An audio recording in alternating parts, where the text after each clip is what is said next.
Hi everyone, I'm Sharon Stapel. I'm the Executive Director of the New York City Anti-Violence Project.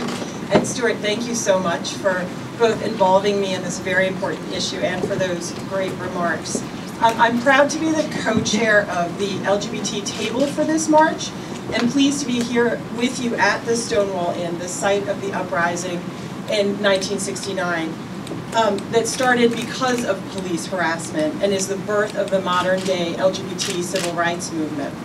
Today we bring together a coalition of LGBT organizations that are standing united against racial profiling and stop and frisk, and are committed to mobilizing LGBT communities in solidarity with the NAACP, the National Action Network, and the SIEU 1199 unit to end this police violence.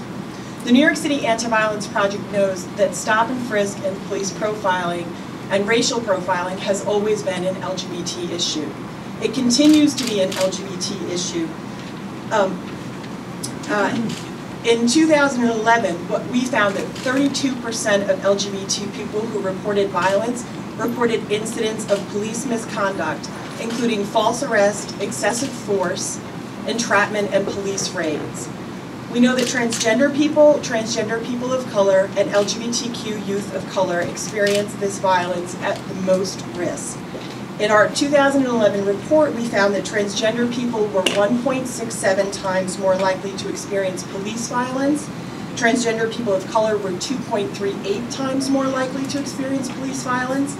And LGBT people of color under the age of 30 were 2 times more likely to experience police violence. This is true in New York City, where we see this profiling and violence happening throughout the city, and even in areas that we consider to be gay-friendly, like the Chelsea Piers or the West Village. We see this happening to youth and youth of color as they're in those neighborhoods.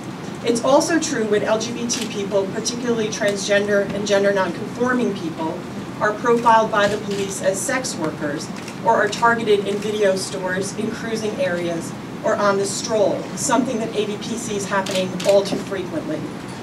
AVP also endorses this march because we are actively working on solutions to this profiling and targeting, including patrol guidelines with the NYPD that would specifically address the interactions with the police and transgender and gender nonconforming people, and local legislation that would address profiling and targeting, invasive searches, and require the police to identify themselves so if they violate these types of requirements, they can be identified. Police profiling and targeting is institutionalized racism, homophobia, and transphobia aimed at people who do not conform with rigid race, gender, or sex roles, and is unacceptable state-sanctioned violence.